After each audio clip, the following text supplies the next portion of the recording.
I'm taking my mistress instead. I sold our house before they returned.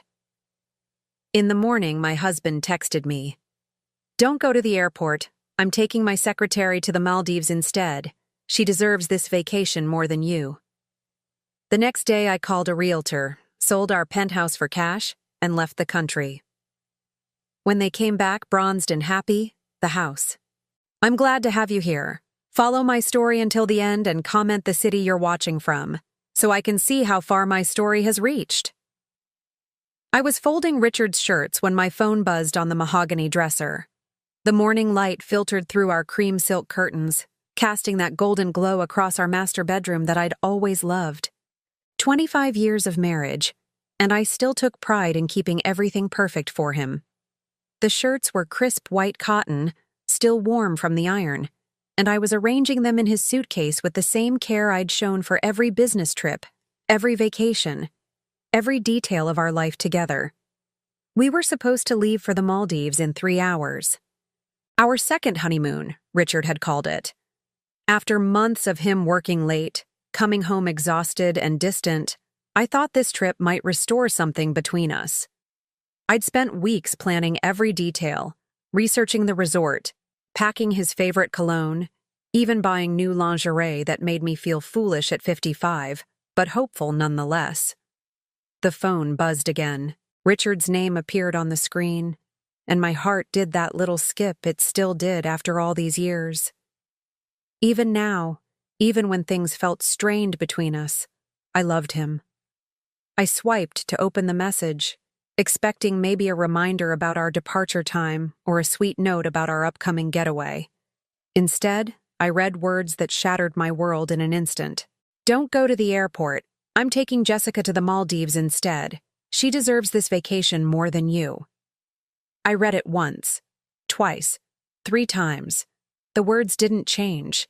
They sat there on my screen, cold and clinical, as if he were canceling a dinner reservation instead of destroying our marriage. Jessica, his secretary, the 29-year-old with the bright smile and ambitious eyes who'd started working at his firm 6 months ago. My legs gave out. I sank onto our bed, still holding his perfectly folded shirt in my hands. The phone slipped from my fingers and clattered onto the hardwood floor, but I barely heard it. All I could hear was the rushing of blood in my ears, the sound of my heart breaking so loudly it seemed to echo off the walls. "Jessica deserves this vacation more than you." Those words played on repeat in my mind. More than me. The woman who'd supported his career for 25 years, who'd given up my own dreams of architecture to become the perfect corporate wife. The woman who'd organized countless dinner parties for his colleagues, who'd smiled and nodded through years of his subtle criticisms, who'd made his life so smooth and effortless that he'd forgotten I was even there. I looked around our bedroom, really looked at it for the first time in years. Everything was exactly as I'd arranged it. The antique vanity where I sat every morning, applying makeup to hide the exhaustion from staying up late managing our household. The walk-in closet where my clothes hung in perfect order, organized by color and season, while Richard's side looked like a hurricane had hit it because he knew I'd clean it up. The framed photos on my nightstand showed a timeline of our marriage, our wedding day, when I was 30 and believed in fairy tales. Richard at 32, devastatingly handsome in his tuxedo, promising to love and cherish me forever. Photos from various anniversaries, business functions, vacations where I'd always stood slightly behind him, smiling supportively while he commanded attention. In every single photo, I looked smaller. Not just physically, but somehow diminished. When had I become so invisible that my own husband could discard me like yesterday's newspaper? I picked up my phone with shaking hands. Part of me wanted to call him, to beg, to ask what I'd done wrong. But I already knew what he'd say. That I'd let myself go, that I wasn't exciting anymore, that Jessica was young and fresh and everything I wasn't. He'd probably been planning this for weeks, maybe months, while I'd been excitedly planning our romantic getaway. The humiliation burned in my chest like acid. How long had he been with her? How many times had he come home from late meetings with her perfume on his clothes while I waited dinner for him, worried he was working too hard? How many times had they laughed about the clueless wife at home, folding his shirts and planning vacations she'd never take? I stood up slowly, my legs still unsteady. The suitcase lay open on our bed, half packed with clothes for a trip that would never happen. At least not with me. I imagined Jessica in the resort restaurant where I'd made dinner reservations, wearing the flowing dresses I'd never have the courage to buy anymore. I imagined Richard's hands on her skin, the same hands that used to touch me like I was precious before I became just another piece of furniture in his perfectly arranged life. The worst part wasn't even the affair, it was the casual cruelty of that text message. He could have called. He could have had the decency to lie, to make up some emergency. Instead, he'd reduced 25 years of marriage to a text message that read like a business memo. Cold, efficient, final. I walked to my vanity and stared at my reflection. 55 years old, well-maintained but not young. Elegant but not exciting. I'd spent so many years trying to be the woman Richard wanted me to be that I'd forgotten who I actually was underneath all the careful grooming and people-pleasing. My phone buzzed again. Another message from Richard. "Tell the housekeeper not to come this week. We'll be gone until Sunday." Like he and Jessica were already a we in his mind. I wasn't even worth a proper explanation or apology. Just instructions about the housekeeper, as if I were his personal assistant instead of his wife. Something cold and hard settled in my chest, replacing the shock and hurt. For 25 years, I'd been the perfect wife. I'd sacrificed my career, my independence, my dreams, all to support his ambitions. I'd made his life so comfortable that he'd taken me completely for granted. I'd been so focused on being worthy of his love that I'd never stopped to question whether he was worthy of mine. I walked to my jewelry box and opened the hidden compartment where I kept my mother's pearls, the ones Richard had always said were too old-fashioned for me to wear. Hidden beneath them was something else Richard knew nothing about. A bank statement showing an account in my name only, with a balance that would have shocked him. $800,000, inherited from my father 5 years ago, and carefully invested without Richard's knowledge. He'd always handled our finances, doling out credit cards and an allowance like I was his dependent rather than his partner. He had no idea that I'd maintained my own resources, my own small rebellion against his control. I'd told myself it was just insurance, just security. I'd never imagined I'd actually need it. But I needed it now. I looked one more time at the packed suitcase, at the clothes I'd chosen so carefully for our romantic getaway. Then I unpacked every single item and put them back where they belonged. If Richard wanted Jessica to have what was mine, he was about to learn that I had a few surprises of my own. The girl he'd chosen over me might be younger and prettier, but she was about to discover that she'd won a prize that came with nothing attached, and Richard was about to learn the difference between a wife and a doormat. I picked up my phone and deleted his messages without responding. Let him wonder. Let them both wonder what I was thinking, what I was planning. They'd find out soon enough. The morning light was still streaming through those cream curtains, but everything had changed. I was no longer the woman who'd been folding shirts an hour ago, dreaming of romantic dinners and moonlit walks on the beach. That woman was gone, and in her place was someone I'd forgotten existed, someone who was done being taken for granted. I sat in the kitchen, staring at my untouched coffee as the morning turned to afternoon. The silence in our house felt different now, heavy with the weight of 25 years of self-deception. Every corner of this place held memories I'd painted in golden hues, but now I saw them for what they really were. This kitchen had been my domain, where I'd created thousands of meals Richard barely noticed. The marble countertops I'd chosen so carefully, thinking he'd appreciate my taste. The commercial-grade appliances I'd requested, dreaming of cooking elaborate dinners for his colleagues. Everything designed to make me the perfect hostess for his career advancement. I remembered the early years, when I still had my architecture firm. I'd come home energized from designing office buildings and residential complexes, eager to share my day with Richard. But his work was always more important, more demanding, more deserving of discussion. Gradually, my stories became shorter, then disappeared altogether. It was easier to listen to him talk about his cases, his clients, his triumphs. The transition happened so slowly I barely noticed it. First, it was missing one client meeting because Richard needed me at a firm dinner. Then, it was postponing a project deadline because he was stressed and needed my attention. Within 2 years of marriage, I'd restructured my entire business around his schedule. Within 5 years, I'd sold it entirely. "You don't need that stress," he'd said, stroking my hair as I cried over the contracts I was giving up. "I make enough for both of us. Focus on making our home beautiful, on supporting my career. That's more important than any building you could design." I'd believed him. I'd actually felt grateful that he wanted to take care of me financially. What I hadn't realized was that he wasn't offering to support me. He was systematically removing my independence. Every client I turned away, every project I declined, every year that passed without my name on a building's cornerstone made me smaller in his eyes. The irony was crushing now.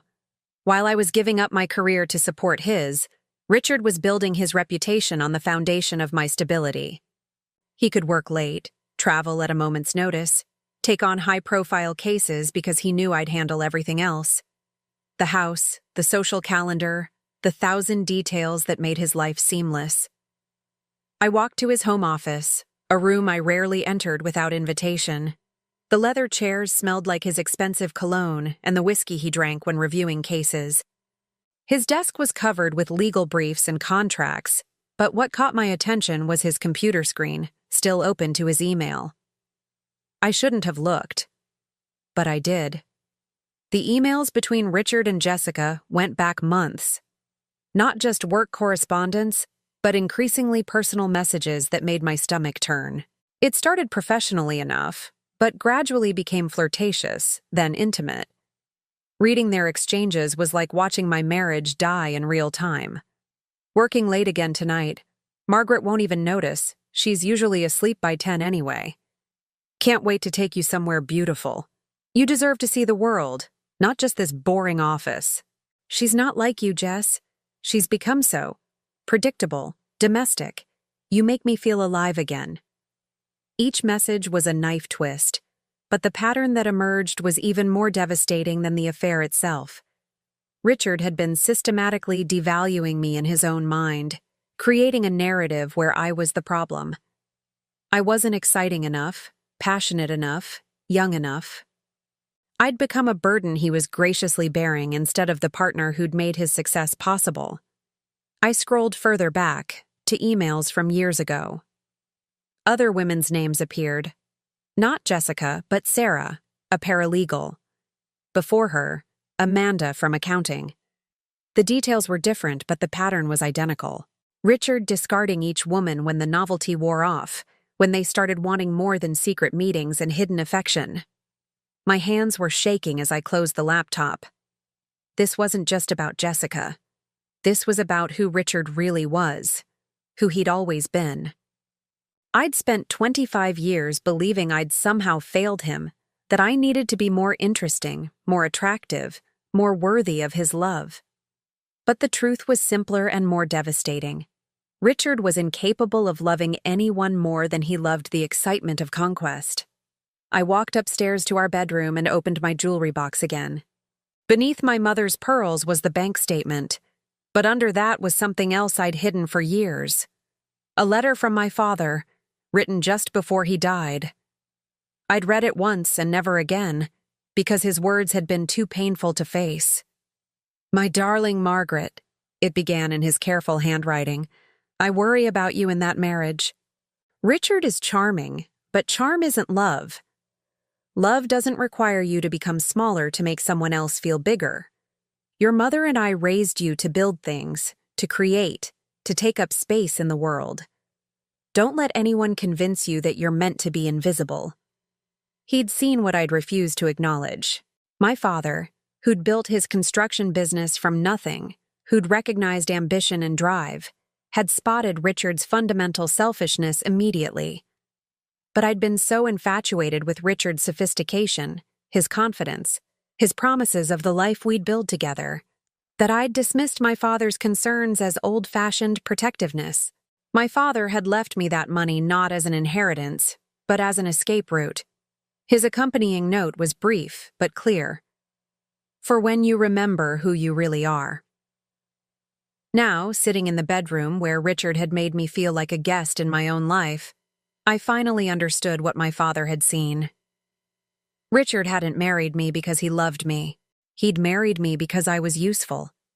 Young enough to be impressive, ambitious enough to support his career, malleable enough to be shaped into whatever he needed me to be. For 25 years, I'd tried to be worthy of him. I'd exercised religiously to maintain my figure, read his favorite authors to be interesting at dinner parties, learned to play golf because his colleagues' wives played golf. I'd turned myself inside out trying to be enough for a man who was fundamentally incapable of seeing me as enough. The worst part was how I'd participated in my own erasure. When Richard criticized my cooking, I took classes. When he suggested I was getting too comfortable in my appearance, I hired a personal trainer. When he implied that my opinions weren't sophisticated enough for his colleagues, I stopped sharing them. Every criticism had been a chisel, and I'd helped him sculpt away pieces of myself until there was almost nothing left. But not quite nothing. Hidden beneath years of people-pleasing and self-doubt was the woman my father had raised. The woman who'd built a successful architecture firm before I was 30. The woman who'd designed buildings that still stood across the state, even though Richard had convinced me they didn't matter. I walked to the window and looked out at our neighborhood. The other houses, with their perfect lawns and expensive cars, suddenly looked like an elaborate stage set. How many of the wives in those houses were living my life? How many had given up their dreams to support men who saw them as accessories rather than partners? Richard's message echoed in my mind again. She deserves this vacation more than you. The assumption that Jessica's desires mattered more than my feelings. The casual cruelty of replacing me like a broken appliance. The years of conditioning that had convinced me this treatment was normal, even deserved. But something had shifted in me. Maybe it was reading those emails and seeing myself through Richard's dismissive eyes. Maybe it was finding my father's letter and remembering who I'd been before I'd tried to become who Richard wanted. Maybe it was simply reaching the end of my capacity to accept unacceptable treatment. I wasn't going to beg Richard to choose me over Jessica. I wasn't going to fight for a man who'd already decided I was disposable. I wasn't going to waste another moment trying to prove my worth to someone who was fundamentally incapable of seeing it. For the first time in decades, I was going to choose myself. I opened my laptop and began researching something I'd never imagined I'd need to know: how to quickly liquidate assets and disappear. The house, the joint accounts, the life we'd built together. It was all going to change. Richard thought he held all the cards, but he'd forgotten something crucial. My name was on everything that mattered, and I was done being invisible. The documents were spread across my kitchen table like pieces of a puzzle I'd never bothered to solve. Property deeds, insurance papers, bank statements. 25 years of paperwork that Richard had always handled while I focused on being the perfect wife. Now, for the first time, I was reading every single page with the attention I should have given them years ago. What I discovered made my hands tremble. The house, our beautiful colonial with its manicured gardens and impressive facade, was solely in my name. I stared at the deed, reading it 3 times before the reality sank in. During the mortgage application process back in 2003, Richard's credit had been temporarily damaged by a client's defaulted payment. His lawyer had suggested putting the property in my name to secure better terms, with the understanding that we'd transfer it to joint ownership later. We never did. For 20 years, I'd lived in this house believing it was ours, making decisions with Richard about renovations and improvements, while legally it belonged entirely to me. Richard had been so focused on his career, so confident in his control over every aspect of our lives that he'd forgotten this crucial detail. Or perhaps he'd assumed it didn't matter because he'd never imagined I'd have the courage to use that power. I pulled out my phone and called Patricia Wells, the real estate agent who'd helped us find this house 2 decades ago. She was still in business, now running one of the most successful agencies in our area. Her voice was warm when she answered, remembering me immediately. "Margaret, how wonderful to hear from you. How are you and Richard doing?" "Actually, Patricia, I need to ask you something confidential. Hypothetically, if someone needed to sell a house very quickly, say within 48 hours, what would that look like?" There was a pause. Patricia had been in real estate long enough to recognize the tone of a woman whose life was falling apart. "Hypothetically," she said carefully, "it would mean accepting significantly below market value. Are you in some kind of trouble, dear?" "Not trouble," I said, surprising myself with how calm I sounded. "Freedom." I explained the situation in broad strokes, not the affair, but the need for immediate liquidity and complete discretion. Patricia listened without judgment, her professional instincts kicking in. "Your house would normally sell for around $1,200,000, she said. "For a cash sale within 48 hours, you'd probably need to accept $900,000. Maybe $950 if we're lucky. It's a significant loss, but if you need out quickly." $900,000. It seemed like an enormous sum and a devastating loss at the same time. But what was the alternative? Stay married to a man who'd discarded me via text message? Fight for half of assets that I'd helped build while he rewrote history to make me the villain? "Patricia," I said, "I want to list it. Today. Cash offers only." Another pause. "Margaret, are you absolutely certain? Once this process starts, there's no going back. And Richard, does he know?" "The house is in my name only," I said. "I checked the deed twice. Richard's signature isn't required." I could almost hear Patricia's sharp intake of breath. She'd been in real estate long enough to see messy divorces, but this was different. This was a woman taking nuclear action before the war had even been declared. "I'll be there in an hour," she said. "And Margaret? Whatever Richard did, he's an idiot." While I waited for Patricia, I opened my laptop and logged into our joint checking account. Richard had always handled the finances, giving me a credit card and an allowance like I was his teenager daughter rather than his wife. But I'd paid attention over the years, and I knew exactly how much we had and where it was. The checking account held $35,000. Our savings account had another $60,000. There was also a money market account with $40,000 that Richard thought I didn't know about. All of it was in both our names, which meant I had every legal right to access it. I transferred every penny to my private account. It felt like the first truly rebellious thing I'd done in my entire marriage. For 25 years, I'd asked permission for every purchase, justified every expense, lived within the boundaries Richard had set for me. Now I was taking back resources I'd helped earn through my unpaid labor as his personal assistant, housekeeper, social coordinator, and emotional support system. My phone buzzed. Another message from Richard. "Hope you're not sulking. This is good for both of us. You can finally stop pretending you enjoy travel." The casual cruelty of it took my breath away. Not only had he replaced me, but he was rewriting our history to justify it. All those trips where I'd planned every detail, researched restaurants and attractions, packed and unpacked for both of us, now I was the one who'd never enjoyed traveling. All those times I'd bitten my tongue when he'd criticized my choices or dismissed my preferences, now I was the one who'd been pretending. I deleted the message without responding. Let him enjoy his romantic getaway with Jessica. Let them toast their bright future over champagne I'd helped pay for. They'd have plenty of time to celebrate before they realized what was waiting for them at home. Patricia arrived exactly 1 hour later, a whirlwind of efficiency and empathy. She was in her 60s now, her hair silver instead of the blonde I remembered, but her eyes were as sharp as ever. She took one look at me and pulled me into a hug.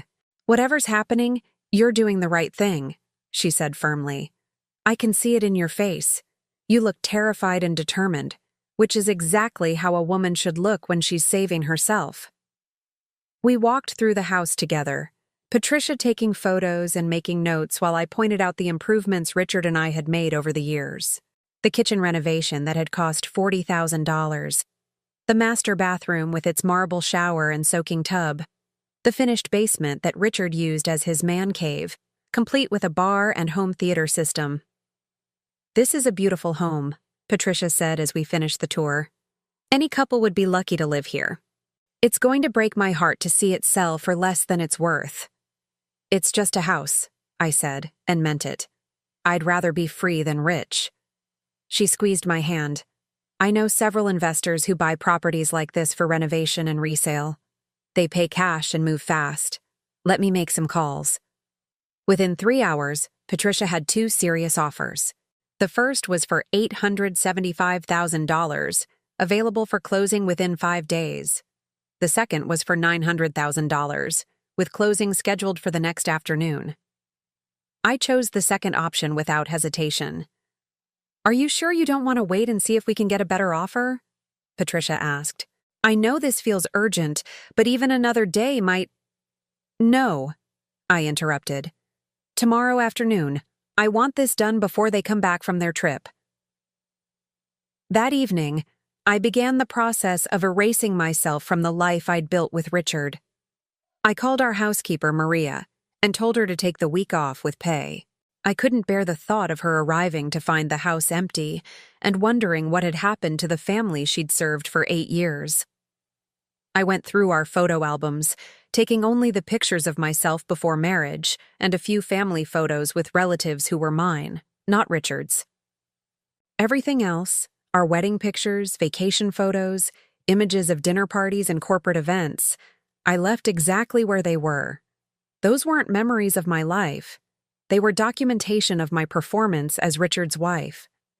In our walk-in closet, I packed only the clothes that felt like me. Not the conservative suits Richard preferred for corporate events, or the cocktail dresses he'd chosen for firm parties, but the casual clothes I wore when he wasn't around. Jeans and sweaters, comfortable shoes, the flowing skirts and colorful blouses I'd gravitated toward before I'd learned to dress like an extension of his professional image. I found myself standing in front of my vanity, looking at the jewelry Richard had given me over the years. The tennis bracelet for our 10th anniversary, the diamond earrings for my 40th birthday, the necklace he'd surprised me with after his biggest case win. Beautiful pieces, all of them, but they felt like shackles now, symbols of a transaction rather than gifts of love. I left them all in their velvet boxes. The only jewelry I took was my mother's pearl necklace and the simple gold locket my grandmother had given me when I graduated college. Pieces that belonged to my history, not my performance. The hardest part was writing the note. I must have started it 20 times, trying to find words that would explain 2.5 decades of growing disappointment, the slow erosion of my sense of self, the moment when his casual cruelty had finally shattered my willingness to accept the unacceptable. In the end, I kept it simple. "Richard, I hope you and Jessica enjoy the Maldives. You're right. She probably does deserve that vacation more than I do. By the time you read this, I'll be starting my new life. Don't look for me. There's nothing left to discuss. The house has been sold. All joint accounts have been closed. I've taken only what belongs to me. I hope you find what you're looking for. I finally have. Margaret." I left the note on his pillow, right where he'd left his phone countless nights when he'd come home late from work meetings that I now knew were dates with other women. The closing was scheduled for 2 o'clock the next afternoon. By 3 o'clock tomorrow, I would no longer be Mrs. Richard Henley, suburban wife and professional hostess. I would just be Margaret again, for the first time in 25 years. The woman who was about to emerge from the ashes of this marriage wasn't the broken, submissive creature Richard thought he was abandoning. She was the architect who'd once designed buildings that changed skylines. The woman my father had raised to take up space in the world. And she was done being invisible. The closing took place in a sterile conference room that smelled like coffee and legal documents. I sat at one end of a polished table, facing Mr. and Mrs. Chen, the investors who were buying my house. They were a quiet couple in their 50s, clearly experienced in these types of transactions. They asked no personal questions, offered no sympathy, and treated the purchase like the business transaction it was. Patricia sat beside me, occasionally squeezing my hand when the reality of what I was doing threatened to overwhelm me. Across from us, the buyer's attorney shuffled through paperwork while their accountant verified wire transfer details. Everything was moving with the efficient precision I'd requested, but sitting there felt surreal. 20 years of memories reduced to signatures on legal documents. 20 years of mortgage payments, property taxes, and careful maintenance ending with the scratch of a pen across dotted lines. But with each signature, I felt lighter. Each page that transferred ownership away from me was another chain broken, another piece of Richard's control over my life dissolved. The wire transfer has been confirmed, the buyer's attorney announced at 2:45. $900,000 has been deposited into the account ending in 7439. $900,000. Combined with my inheritance account and the joint funds I'd transferred, I now had access to over $1,700,000. More money than I'd ever imagined having control over, and certainly more than Richard knew I possessed. "Congratulations," Mrs. Chen said as we stood to leave. "I hope your fresh start brings you everything you're looking for." Fresh start. The words felt like a benediction. Patricia drove me back to what had been my house one last time. The new owners wouldn't take possession until Monday, giving me the weekend to finish my preparations. But standing on the front porch, looking at the home where I'd spent my entire adult life, I felt no nostalgia, only relief. "Where will you go?" Patricia asked as we stood in the foyer. The house already felt different, emptied of its power over me. "Tuscany," I said, surprising myself by speaking the dream aloud. "I've always wanted to see the hill towns, maybe rent a villa for a few months while I figure out what comes next." Patricia smiled. "That sounds perfect. And Margaret? When Richard comes home and realizes what you've done, he's going to try everything to track you down. Are you prepared for that?" I was. That morning, I'd met with Thomas Chen, my private banker, to set up offshore accounts and international wire capabilities. I'd applied for expedited passport renewal. I'd researched extended stay visas for Italy. Every detail had been planned with the same meticulous care I'd once devoted to Richard's dinner parties. "He can try," I said. "But I'm not the same woman who was folding his shirts 3 days ago." That evening, I made one final tour of the house, saying goodbye to the life I was leaving behind. In the kitchen, where I'd prepared thousands of meals, I left a bottle of Richard's favorite wine with a note attached, "For your celebration." In his office, I placed the financial documents showing the closed accounts where he'd be sure to find them. I wanted him to understand exactly what had happened, and exactly who had done it, but the real message was in my absence itself. Richard had spent 25 years teaching me that I was replaceable, forgettable, unworthy of basic respect. Now he would learn what life looked like when I actually disappeared. I slept that night in a hotel near the airport, my suitcases packed with only the essentials for starting over. The bed felt unfamiliar, but not uncomfortable. For the first time in decades, I wasn't lying awake wondering if Richard was really working late, or if I'd failed him somehow. I wasn't planning his schedule or worrying about his needs or trying to anticipate his moods. I was thinking about myself, about the woman I'd been before marriage, and the woman I might become now that I was free to discover her again. My phone had been buzzing intermittently with calls from numbers I didn't recognize. Richard must have realized something was wrong when I didn't answer his messages from the Maldives.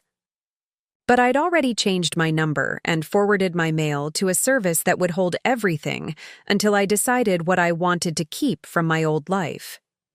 The The next morning, I boarded a flight to Florence with nothing but carry-on luggage and a heart that felt lighter with every mile between me and the life I was leaving behind. As the plane lifted off, I looked down at the Connecticut landscape where I'd spent half my life trying to be someone else's idea of perfect. I'd spent the flight researching properties in Tuscany, virtual touring villas, and apartments online. By the time we landed in Italy, I'd found what I was looking for: a restored farmhouse outside Montalcino, available for a 6-month rental.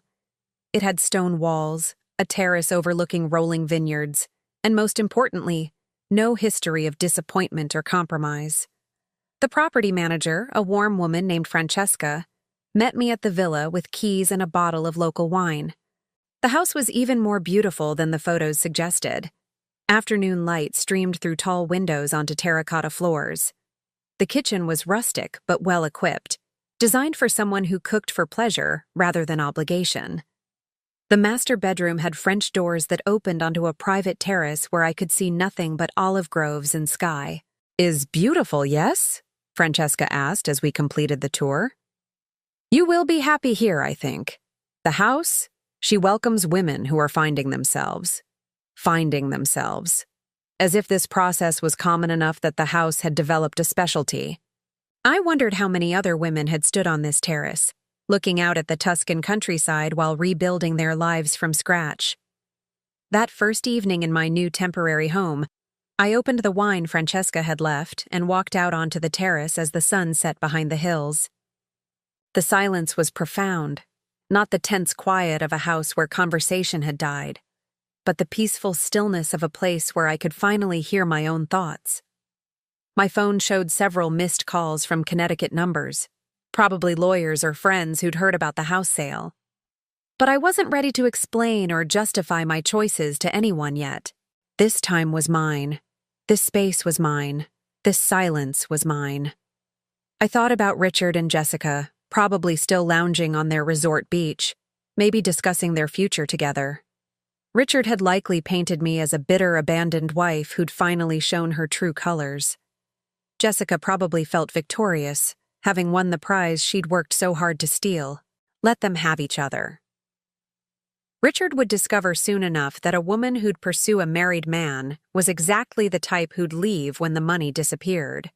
And Jessica would learn that a man who'd discard a 25-year marriage via text message wasn't the romantic hero of her dreams. But their drama was no longer my concern. I was 55 years old, financially independent, and for the first time in my adult life, accountable to no one but myself. The thought was both terrifying and exhilarating. As darkness fell over the Tuscan hills, I made a list of things I wanted to do with my freedom. Learn Italian, take cooking classes with local chefs, visit every museum in Florence, maybe even explore returning to architecture, designing something beautiful instead of just maintaining someone else's life. The list grew longer as the wine worked its magic, and by the time I went to bed in my new bedroom, I was smiling. Genuine happiness, not the careful performance I'd perfected as Richard's wife. Tomorrow, Richard and Jessica would return from paradise to discover exactly what I'd built while they were celebrating my replacement. But tonight, I was exactly where I belonged, in a beautiful place, answering to no one, with nothing but possibility stretching ahead of me. For the first time in 25 years, I fell asleep excited about what the morning might bring. I'd been in Tuscany for exactly 1 week when my old phone, the one I'd kept but silenced, finally rang with a call I answered. Not from Richard, but from Patricia. "Margaret," she said, her voice tight with barely contained amusement. "You need to hear this. Richard came to my office this morning." I was sitting on my terrace with morning coffee, watching the mist rise from the vineyards below. The call felt like an intrusion from another world, but I was curious despite myself. "Tell me," I said, settling back in my chair. He was. Patricia paused, searching for words. I've never seen a man so completely unhinged. He stormed into my office demanding to know where you were, threatening to sue me for participating in an illegal property sale. His face was this horrible red color, and he kept pacing around my office like a caged animal. I could picture it perfectly. Richard's carefully controlled facade cracking when he realized he'd lost control of the narrative. What did you tell him? The truth. That you're the legal owner of the property and had every right to sell it. That all paperwork was properly filed and the sale was completely legitimate. Patricia's voice took on a satisfied tone. He kept screaming about how I'd helped you steal his house, and I finally had to remind him that his name wasn't on the deed. You should have seen his face when that sank in. I sipped my coffee, feeling oddly detached from the drama unfolding back in Connecticut. Did he say anything about Jessica? A long pause. That's the interesting part. He came alone, and when I asked about his vacation, he got this look. Margaret, I don't think his romantic getaway went as planned. Of course it hadn't. I'd known women like Jessica my entire life. Ambitious, calculating, always looking for the next opportunity. The moment she'd realized Richard wasn't the wealthy, powerful man she'd thought she was seducing, she would have started planning her exit strategy. He demanded your contact information, Patricia continued. When I refused, he threatened to have me investigated for ethics violations. I told him to call the police if he thought a crime had been committed. He stormed out, but not before telling me this wasn't over. After Patricia hung up, I turned off the phone completely. Whatever Richard was planning, whatever legal threats he was making, none of it could touch me here. I'd covered every detail, consulted with lawyers who specialized in asset protection, and made sure every action I'd taken was completely within my rights. But Richard's anger wasn't really about the legality of what I'd done. It was about the complete destruction of his carefully constructed world. For 25 years, he'd controlled every aspect of our marriage, from finances to social scheduling to how I presented myself in public. He'd trained me so thoroughly to seek his approval that he'd forgotten I'd ever been capable of independent thought. 3 days later, my Italian phone, a new number only Francesca and my banker knew, rang at 8 in the morning. The caller ID showed an international number I didn't recognize. Margaret. Richard's voice was hoarse, stripped of its usual commanding tone. We need to talk. I should have hung up immediately, but there was something in his voice I'd never heard before. Genuine desperation. And I found myself curious about what version of Richard would emerge when his charm and control were stripped away. How did you get this number? I asked calmly. I hired a private investigator. Margaret, what you've done. This is insane. You've destroyed our entire life over a simple misunderstanding. A simple misunderstanding. Even now, even facing the complete collapse of his world, Richard was rewriting history to cast himself as the victim. Is that what you're calling it? Look, maybe I handled the vacation thing poorly. Maybe I should have discussed it with you first. But selling our house? Emptying our accounts? This is vindictive and cruel, and it's not like you. Not like me. He was right about that. The woman he'd trained to absorb his criticism and accommodate his selfishness would never have fought back this way. But that woman was gone, and in her place was someone he'd never bothered to know. Where's Jessica? I asked. The silence stretched so long I thought he might have hung up. Finally, he spoke, and his voice was flat. She left. The day we got back and found everything. She said she couldn't be with someone who'd let his wife destroy him like this. I almost laughed. Jessica had revealed her true nature exactly as I'd predicted. The moment Richard stopped being a powerful, wealthy man with something to offer, she'd disappeared. All his romance with her had been based on a version of himself that no longer existed. Richard, I said gently, you need to understand something. This isn't about Jessica. This isn't about the vacation or any single thing you did. This is about 25 years of being treated like an employee in my own marriage. That's not, he started, but I cut him off. You replaced me with a text message, like I was a restaurant reservation you needed to cancel. Do you have any idea what that felt like?" Another long silence. When he spoke again, his voice was smaller, almost childlike. "I know I hurt you. But Margaret, you have to come back. I can't. I don't know how to fix this without you." And there it was. Not an apology for how he'd treated me, not recognition of my worth as a person, but a practical plea for me to return and solve his problems.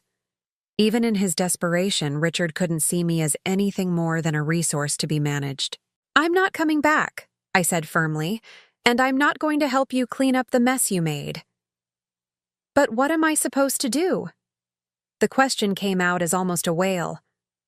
"The house is gone, the accounts are empty, my colleagues are asking questions.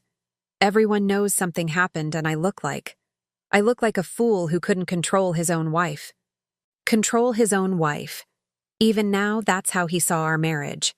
Not as a partnership that had failed, but as a control system that had malfunctioned. "You'll figure it out," I said. "You're a smart man, Richard. You managed to convince me for 25 years that I was lucky to have you. I'm sure you can convince someone else. Margaret, please. I know I made mistakes, but—" "Goodbye, Richard." I hung up and immediately blocked the number. Then I turned off the phone and walked out onto my terrace, where the morning sun was burning off the last of the mist. I felt no satisfaction in Richard's obvious misery, no triumph in his desperate pleading. What I felt was something more profound: complete indifference to his problems. For the first time in my adult life, Richard's emotional state was not my responsibility to manage. That afternoon, I walked into the village of Montalcino and enrolled in an Italian language class. The instructor, a patient woman named Elena, smiled when I explained I was planning an extended stay. "Tuscany is good for healing," she said in careful English. "Many people come here to find themselves again." Over the following days, I established a routine that belonged entirely to me. Morning coffee on the terrace while reading Italian newspapers with a dictionary beside me. Language lessons 3 afternoons a week. Long walks through the vineyards where I photographed the changing light on the landscape. Cooking classes with a local chef who taught me to make pasta by hand and select the perfect wine for each dish. For the first time in decades, my days were my own. No schedule to coordinate around Richard's needs, no social obligations to fulfill for his career, no careful monitoring of his moods to determine whether I could share my own thoughts and feelings. 2 weeks after Richard's phone call, I received a package forwarded from my old address. Inside was a legal document, divorce papers, along with a letter from Richard's attorney demanding the return of marital assets and threatening legal action if I didn't respond within 30 days. I took the papers to a cafe in the village square and read them over a glass of Brunello di Montalcino. Richard was claiming that I'd stolen community property and demanding half of everything I'd taken, including my inheritance from my father. His lawyer had crafted a narrative where I was a vindictive wife who'd destroyed the family finances in a fit of spite. The irony was perfect. Richard, who'd spent our entire marriage controlling our finances and treating me like a dependent, was now claiming that money I'd inherited from my own father somehow belonged to him. Money he hadn't even known I possessed until I used it to escape him. I folded the papers and put them in my purse. Tomorrow, I'd call the lawyer I'd retained before leaving Connecticut and let her handle Richard's threats. Tonight, I had dinner plans with Elena and her husband Marco, who'd invited me to their family's Sunday meal. As I walked back to my villa through the golden evening light, I realized something remarkable had happened. Richard's desperate phone call, his legal threats, even the knowledge that our divorce would probably be messy and expensive, none of it had the power to upset me anymore. I'd spent 25 years walking on eggshells around his emotions, managing his reactions, living in fear of his disapproval. Now, even his rage couldn't touch the peace I'd found in this simple life I was building for myself. Richard could keep his anger, his lawsuits, and his need to blame me for the consequences of his own choices. I had something infinitely more valuable: the freedom to discover who I really was when no one was watching, judging, or trying to control me. And that freedom, I was learning, was worth every penny it had cost me to buy it.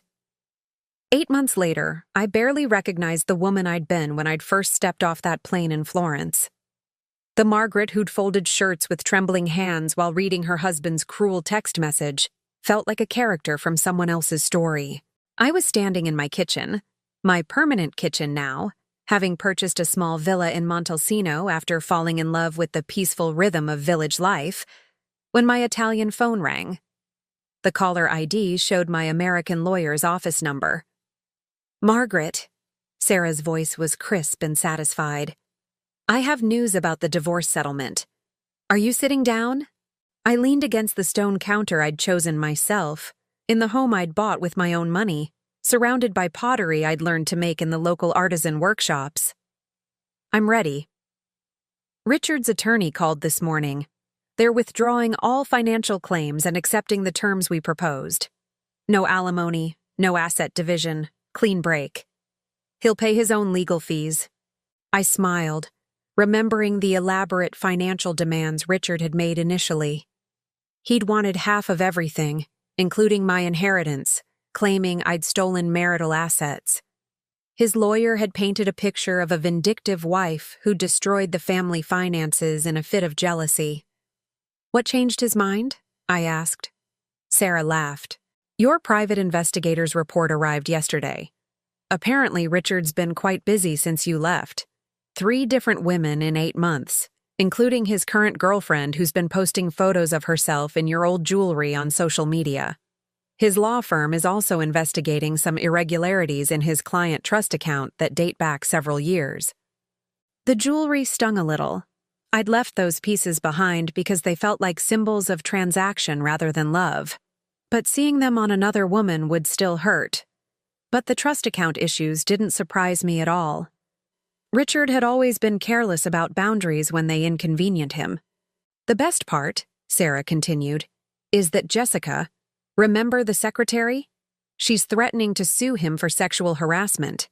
Claims he promised to leave his wife for her and that she only went to the Maldives because she felt pressured to maintain the relationship or lose her job." I set down my coffee cup, genuinely shocked. "Is she serious?" "Dead serious. Apparently, after you disappeared and Richard's world fell apart, Jessica realized she could spin their affair as workplace coercion. Smart girl, actually. She's positioned herself as another victim of Richard's manipulation instead of the other woman who helped break up a marriage. The irony was breathtaking. Richard, who'd discarded me so casually, was now facing the consequences of his pattern with women. Jessica wasn't the naive victim she was claiming to be, but she was right about one thing. Richard had used his position of power to pursue her, just as he'd used his position as husband to diminish me. "So, he wants this divorce finished quickly and quietly," I said. "Very quietly. His reputation is hanging by a thread, and the last thing he needs is a messy court battle where more details about his personal life become public record." After I hung up with Sarah, I walked out onto my terrace and looked across the valley I'd come to think of as home. In the distance, I could see the vineyard where I'd started working part-time, helping with the harvest and learning about wine production. Next week, I was starting my new job as a consultant for a firm that specialized in sustainable architecture for historical renovations. My Italian had progressed from halting tourist phrases to genuine conversation. I had friends here, real friends who knew nothing about my old life except that I'd come to Tuscany to start over. Elena and Marco treated me like family, including me in their Sunday dinners and local festivals.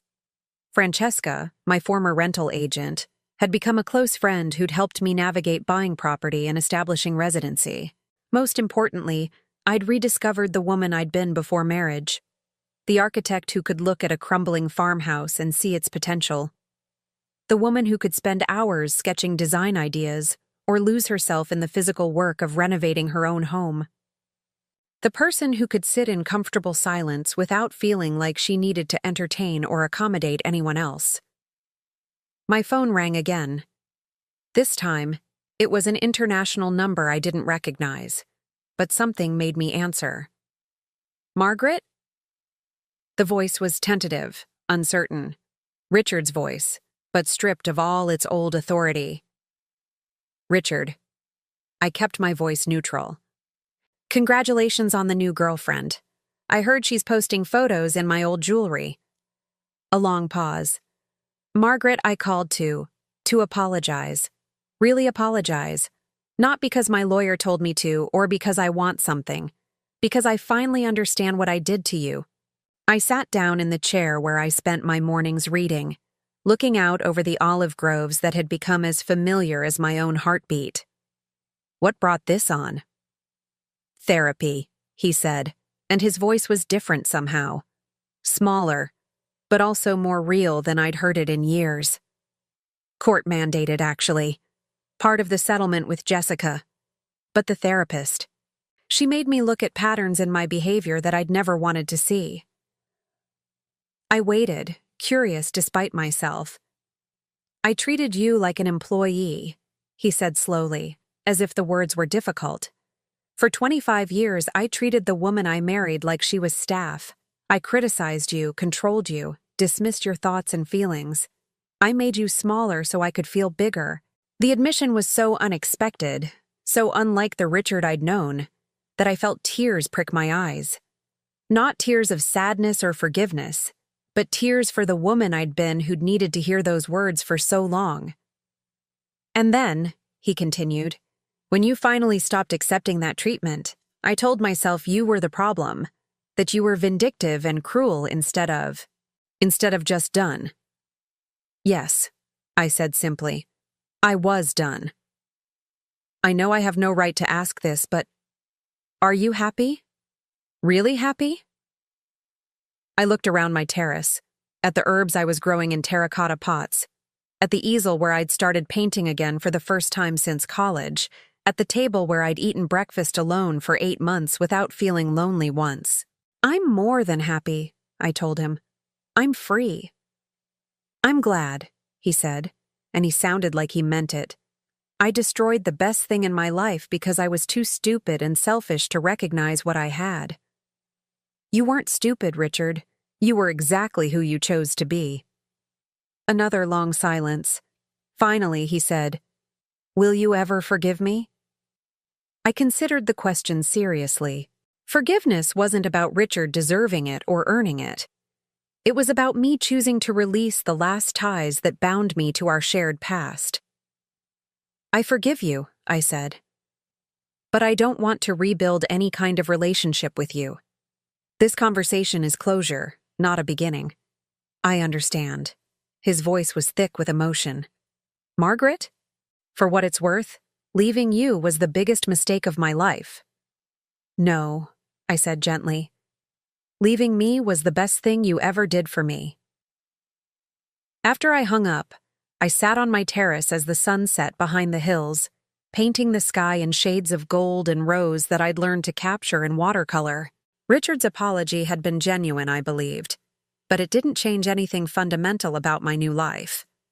I'd needed to escape him to discover that I didn't need anyone's approval to be worthy of love and respect.